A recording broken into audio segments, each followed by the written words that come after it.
আসসালামু আলাইকুম ভিউয়ার্স দোস্তগণ, চলুন সিয়াম সম্পর্কে কোরআনে আল্লাহ পাক কি বলেছে জেনে নেওয়া যাক জাবের বাবুর মুখ থেকে। ভিডিওটি পুরোটাই দেখবেন, না টান দিয়ে ভিডিওটি পুরোটাই সম্পূর্ণ দেখবেন, তাহলে বুঝতে পারবেন। নিয়ে আমরা আলোচনা করার চেষ্টা করব। এখন আমরা আজকে যে সিয়াম সম্পর্কে কোরআনুল মাজিদে কি বলা হয়েছে সেই সম্পর্কে আমরা একটু জানি। যেহেতু আজকে রমজানের প্রথম দিন, কোরআনুল মাজিদে সিয়াম সম্পর্কে সূরা বাকারায় বলা হয়েছে স্পষ্টভাবে, সিয়ামকে ফরজ করা হয়েছে আমানুদের উপরে।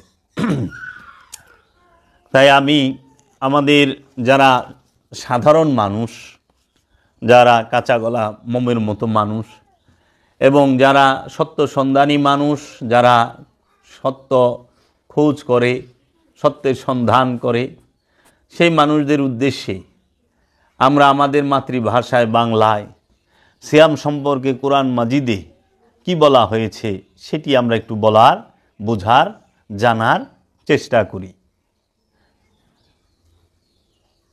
তুমি যাও। সিয়াম সম্পর্কে কোরআনুল মাজিদে বলা হয়েছে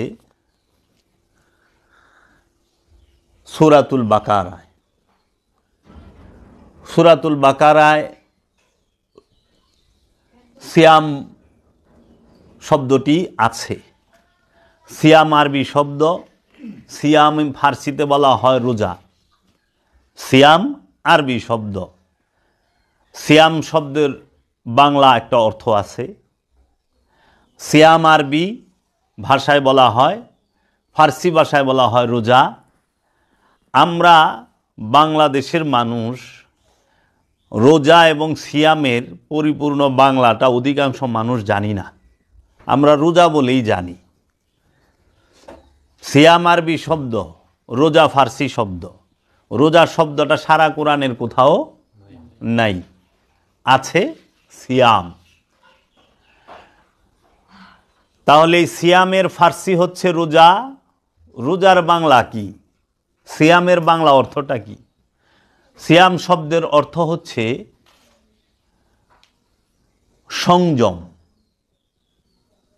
সংযম করা। আর যিনি সিয়াম করে তাকে আরবি ভাষায় বলা হয় সাইম। সাইম, সাইম শব্দের অর্থ হইল রোজাদার ফার্সিতে, বাংলায় আত্মসংযমকারী। তাহলে সংযমটা কিসের হবে? আত্মসংযম। আত্মসংযমকেই বলা হয় সিয়াম, রোজা। এখন প্রতিটা জিনিসের দুইটা দিক আছে। এই কোরআনুল মাজিদ আমার হাতে, কালান্দার বাবা জাহাঙ্গীর বা ইমান আল সুরেশ্বরীর অনুবাদকৃত হুবহু শব্দে শব্দে অনুবাদ এবং কিছু ব্যাখ্যা। এই কোরআনুল মাজিদে দুইটা দিক আছে। একটি হচ্ছে রূপক কোরআন, আরবি কোরআন, মেজাজি কোরআন। আরেকটি হচ্ছে নূরি কোরআন। একটি জাহেরি কোরআন প্রকাশিত, আরেকটি হলো গোপন নূরির কোরআন। এই মেজাজি কোরআন পাঠ করে হাকিকি কোরআনের সন্ধান পাওয়া যায়। এই মেজাজি কোরআনকে অনুসরণ করে, পাঠ করে মানুষের জীবন ব্যবস্থা অনেক রকম শুদ্ধতা আনা যায় মানুষের জীবনে। তাই কোরআন আল্লাহ বলছেন যে হুয়াল আউয়ালু ওয়াল আখিরু ওয়াজ জাহিরু ওয়াল বাতিন। আমি আদি, সর্বপ্রথম আমি, সর্বশেষও আমি। আমি জাহের মানে প্রকাশ, আমি বাতেন গোপন। দুইটা দিক, একটা হলো প্রকাশ, একটা হলো গোপন। সব জিনিসের দুইটা দিক আছে, প্রত্যেকটা জিনিসের দুইটা দিক। এই সিয়ামেরও দুইটা দিক আছে। একটি হইল মেজাজি রোজা সিয়াম, মেজাজি সংযম। আরেকটা হইল হাকিকি সিয়াম, হাকিকি রোজা, হাকিকি সংযম। আজকে আমরা মেজাজ এবং হাকিকি দুইটা বিষয়ই আলোচনা করব এবং দুইটা বিষয়েরই যে উপকারিতা আছে, ভালো দিক আছে, সেটাই আমরা আলোচনা করব। সূরা বাকারার 181 নম্বর আয়াতে আল্লাহ রাব্বুল আলামিন বলতেছেন, সূরা বাকারার 183 নম্বর আয়াত,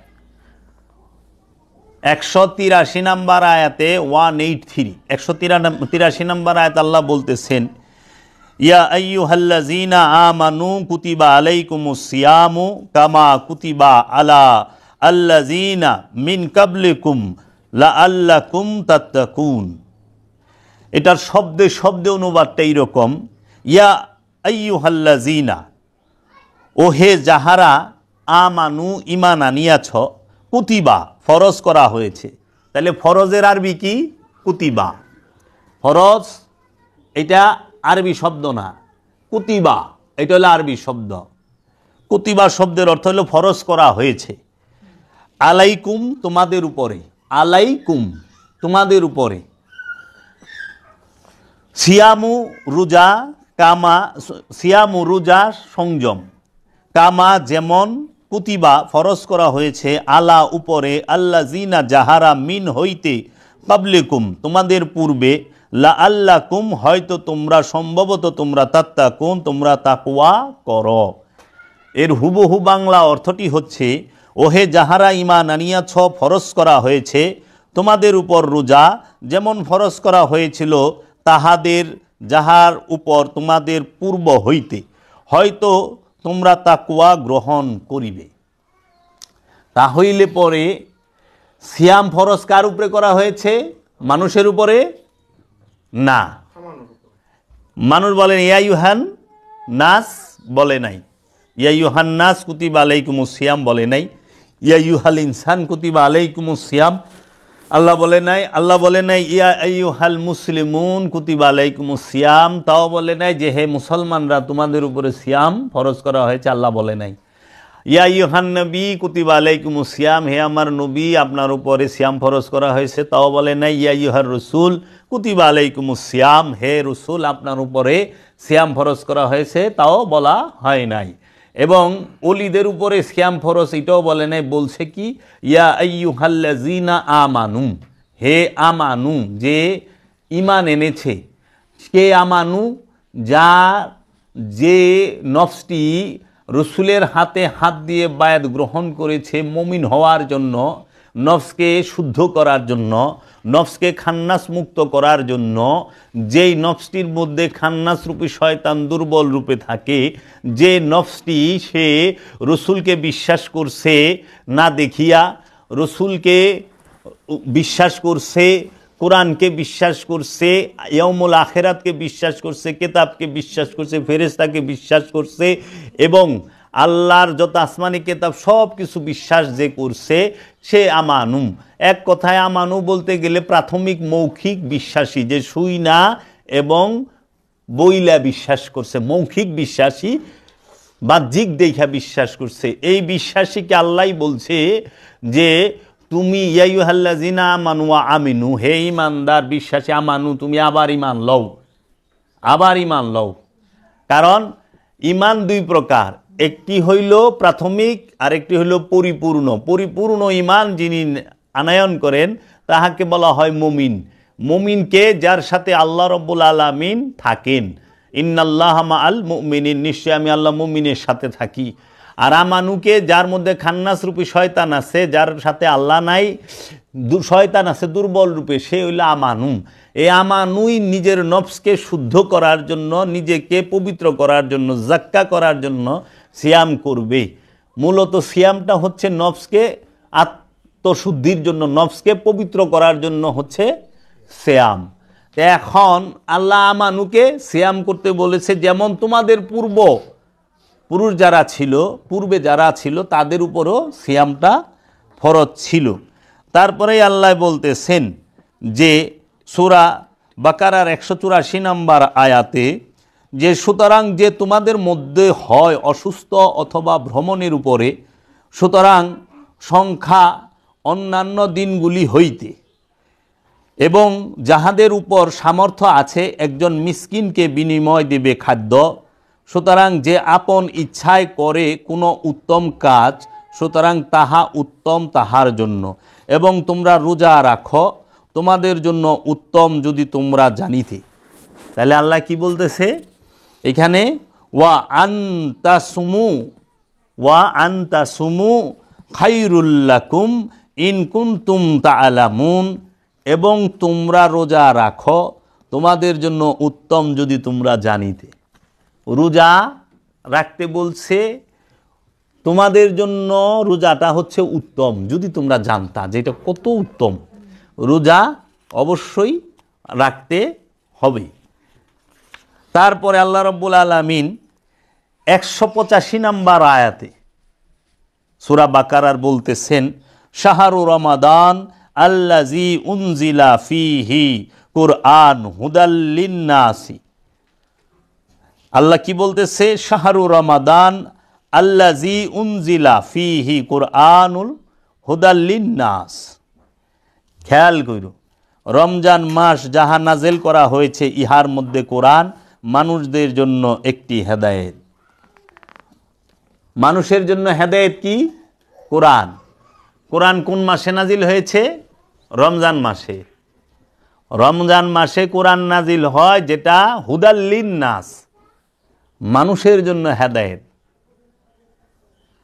হুদাল লিন্নাস, কোরআন হইল মানুষের জন্য হেদায়েত। আর রসুল কি? হুদাল লিল আলামিন, সমস্ত আলমের জন্য হেদায়েত। রাহমাত সংযম করে, মন এবং প্রাণের সংযমটা, নফসের সংযমটা করে না অধিকাংশ মানুষ, সবাই না, অধিকাংশ মানুষ, মানে 95% মানুষ দেহ সংযম করে, কিন্তু মন এবং প্রাণের সংযমটা 95% মানুষ করে না। কিন্তু সিয়ামের মূল দর্শনই হলো আত্মসংযম করা। কি সংযম করবেন? প্রশ্ন আসে না? আত্মসংযম। আত্মসংযম বলতে কি সংযম? আপনি কি ভাত, পানি, মাছ, খাদ্য দ্রব্য এই বিষয় থেকে সংযম করবেন নিজেকে? এইটাকে তাগিদ দিছে আল্লাহ? নাকি যাবতীয় পাপ আচার কামাচার, যাবতীয় সকল প্রকার পাপ কর্ম, এটা থেকে সংযম করবেন? কোনটা থেকে সংযম করতে বলছে? পাপ থেকে। এখন রোজার মূল দর্শন কি? আত্মসংযম। সিয়াম কে করবে? সিয়াম করবে এই মাথার চাঁদি থেকে পায়ের তলা পর্যন্ত যত অঙ্গ প্রত্যঙ্গ যাহা কিছু আছে, সকল কিছু সিয়াম আছে। দৃষ্টির সংযম করতে হবে, শ্রবণের সংযম করতে হবে, নিঃশ্বাসের সংযম করতে হবে, জবানের সংযম করতে হবে, হাতের সংযম করতে হবে, পায়ের সংযম করতে হবে। পায়ের যে সিয়াম আছে, লিঙ্গের সিয়াম আছে, পায়খানার রাস্তা, প্রস্রাবের রাস্তা সিয়াম আছে, চিন্তা, বুদ্ধি, ভাবনার সংযম মানে সিয়াম আছে। এখন এই সিয়ামগুলো আমরা পালন করতে চাই না, এটা বড় কঠিন। আমরা করতে চাই কিসের সিয়াম পালন? আমরা বেশিরভাগ হইল দৈহিক সিয়ামটা করি, পেট সংযমটা করি। হ্যাঁ, এখন দেখবেন মানুষ, আল্লাহ বলছে যে অন্যের হক মাইরা খায়ও না। হে রোজাদার, রোজা মানে কি? বিরত থাকা। কিসে থেকে বিরত থাকা? যাবতীয় পাপ কর্ম থেকে। আল্লাহ যে সমস্ত আদেশ করছে সেই আদেশগুলো মেনে চলা, আল্লাহ যা নিষেধ করছে সেগুলো মেনে চলা। এখন আল্লাহ নিষেধ করছে অন্যের হক মাইরা খায়ও না, এখন হক মাইরা খায়, কিন্তু আল্লাহর ডরে ওই লোকই ভাত খায় না। দেখেন, ভাই বোনের হক মাইরা খাইছে, আত্মীয় স্বজনের হক মাইরা খাইছে, পাড়া পড়শির হক মাইরা খাইছে, কিন্তু এই লোক কি রোজার মাসে 30টা রোজা করে, হ্যাঁ, সে আল্লাহর খুব ভয় পায়, সে ভাত খায় না, মাছ খায় না, পানি খায় না, মিষ্টি, মন্ডা, দুধ, দই, চিড়া, গুড়, চিনি কিচ্ছু খায় না, কি করে? সে ভয় পায় আল্লাহরে, ভয় পায়, ভাত খাইব না, কিন্তু হক মাইরা খায়। এখন হক মাইরা খাওয়া কি রোজা, না হক না মাইরা খাওয়া রোজা? হক মাইরা না খাওয়াটা হইল সিয়াম। এখন ভাত খাওয়া, ভাত খাইলে কেউর ক্ষতি হয় না। আপনি যদি পেট ভরা ভাত খান, আপনার পাড়া প্রতিবাসীর কোনো বড় ধরনের ক্ষতি হইব? আপনার ভাই বোনের কোনো ক্ষতি হইব? আত্মীয় স্বজনের কোনো ক্ষতি হইব? যদি তুমি এক গামলা ভাত খাও পেট ভরা, ক্ষতি হইব না তো। কিন্তু তুমি যদি ভাই বোনের 10 ডিসিম জায়গা মেরা খাও, হের থাকনের জায়গাই নাই, ক্ষতি হইব। আত্মীয় স্বজনের হক মাইরা খাও, তাইলে পরে তার ক্ষতি হইব। পাড়া প্রতিবাসীর হক মাইরা খাও, তাইলে ক্ষতি হইব। এর জন্য বাবা আগে হক মাইরা খাও না, পারলে পরে ভাত থেকে বিরত থাকে, আগে হক মারা থেকে বিরত থাকো। হক মাইরা না খাওয়াটা হইল রোজা, সিয়াম হইল এইটা। এখন মানুষ হক মাইরা খায় কিন্তু ভাত খায় না। আচ্ছা, সুদ খাওয়া, সুদ খাইলে রোজা ভাঙ্গে, হক মাইরা খাইলে রোজা ভাঙ্গে। কি কি করলে রোজা ভাঙ্গে? রোজা হয় না। হক মাইরা খাইলে রোজা ভাঙ্গা যায়, মিছা কথা কইলে রোজা ভাঙ্গা যায়, সুদ খাইলে রোজা ভাঙ্গা যায়, ঘুষ খাইলে রোজা ভাঙ্গা যায়, ওজনে কম দিলে রোজা ভাঙ্গা যায়, ওজনে কম দেওয়ানো, মানুষকে ঠকানো, মানুষের সাথে প্রতারণা করলে রোজা ভাঙ্গা যায়। তো এখন মানুষ কি করে? তুমি যায় দেখো যে মানুষ ভয় পায় পানি পান করতে, একের বুড়ের থেকে মাগরিবের আগ পর্যন্ত ভয় পায়, একটু পানিও খাইব না। পানি সামনে কিন্তু পানি খায় না, ভাত সামনে ভাত খায় না, ফল ফলাদি সামনে ফল খায় না, খাওয়ান সামনে খাওয়ান খায় না। হ্যাঁ, কিন্তু সে ঘুষ খাইতেছে, সে মনে করে পানি খাইলে রোজা ভাঙ্গা যাইব, ঘুষ খাইলে রোজা ভাঙবো না। তার চিন্তাটা হইল এইটা, যারে ঘুষ খাইলে রোজা ভাঙবে কেন? আরে ঘুষ খাইলে রোজা ভাঙে, পানি খাইলে রোজা। হলে আমি এবার কইলে পরে দুমদারা খা পানি খাওয়া শুরু করবো। পানি না খাওয়া এটা হলো মেজাজি রোজা। হাকিকি রোজা হইল ঘুষ না খাওয়া, মিথ্যা না বলা। এখন মানুষ ঘুষ খায়, ভাত মাছ মাংস কিচ্ছু খায় না, কয় আমি রোজা। আপনি রোজা? বাবা এটা রোজা হয়? কোনো দিনও না। যাইবেন দেশে, এখন সব জায়গার মধ্যে এই রোজার দিনে ইফতার বেচবো, তাই না? ইফতার সবাই না, অধিকাংশ মানুষ ব্যবসায়ীরা কি করে, হ্যাঁ নিজেও রোজা রয়েছে, টুপি বিনবো, তার সুন্নতি লেবাস আছে, সে ওই লেবাসটা নিয়ে সে কি করে, ভেজাল তেল দিয়া, ভেজাল বেসন দিয়া, ভেজাল জিনিস দিয়া সে পেঁয়াজু বেগুনি ফুরুলি এগিনা বানাইব। কেউ আছে যে বাসি মুরগি বেচবো, মরা মুরগিও বাইজা বেচা দেয়, এমনও করে যে খবরে দেখি। হ্যাঁ, রোজার লেগে মাইনসে ওই যে একটু ট্যাং শরবত খায় ট্যাংয়ের, এই ট্যাংটারেও ভেজাল করে। আবার কি সুন্দর করে অ্যাড দেয়, রুহ আফজার ট্যাংয়ের, এগুলোর দেয়। এখন আসল তো আছেই, আসলের সাইডে নকল করতে আছে, ওই কোম্পানির না, ভিন্ন নকল বানায়। সে দিচ্ছে কেমিক্যাল, সে দিচ্ছে মানুষ মরার যে বিষ, যে এগুলো। তাহলে যে ভালো করে সে তো ভালোই করে, কিন্তু যে ভেজাল করে সে, আপনি দেখেন ভেজাল জিনিস দিয়ে বানায়া খাওয়াইয়া রোজাদাররে হসপিটালে পাঠাই দিতেছে, গ্যাস হইয়া কিংবা পেট খারাপ হইয়া কিংবা হার্টের প্রবলেম হইয়া সে হসপিটালে ভর্তি। রোজাদার ইফতারি কইরা হসপিটালে গেছে গা। এর জন্য আমাদের দেশে দেখবেন যে ডাক্তাররা অনেক দেয়, এই খাবেন এই খাবেন না, এই করবেন এই করবেন না, সতর্ক করা লাগে। আরে বাবার খেজুরের মধ্যেও ভেজাল করে দিছে, ভেজাল খেজুর বেছে। আবার এই রোজার মাসে চিনির দাম আসমান চুম্বি হয়ে যাবো গা, মানে গরিবের নাগালের বাইরে যাবো গা। ছোলার দাম, চিনির দাম, চালের দাম, পেঁয়াজের দাম, মরিচের দাম, মানে অভাব নাই। সিন্ডিকেট তারা কৃত্রিম সংকট তৈরি করে, তখন এই সমস্ত জিনিস মজুত করলে রোজা ভাঙ্গে। অনেক যে হাজি সাবেগিলার কারবার করে, যে চিনির কারবার করলো, মনে করেন সবাই না, অধিকাংশ ভালো মানুষও তো আছে, অধিকাংশ হাজি সাহেবরা যারা চিনি মজুত করে ভালায়, খেজুর মজুত করে ভালায়, এই যে তেল তেল এগুলো মজুত করে বেশি দামে ছাড়ে, কিন্তু হ্যাঁ করলো রোজা মজুত করলে সে রোজা ভাঙ্গে। ওখানে এরা মনে করে পানি আর ভাত খাইলে রোজা ভাঙ্গে। আচ্ছা বাবা, সুদকে আল্লাহ কোরআনে হারাম করছে, ঘুষকে আল্লাহ কোরআনে হারাম করছে, জুলুমকে আল্লাহ কোরআনে হারাম করছে, এবং তুমি অন্যের হক মাইরা খাও এইটাকে আল্লাহ হারাম করছে কোরআনে। মানুষকে অত্যাচার করা নিষেধ করছে আল্লাহ কোরআনে।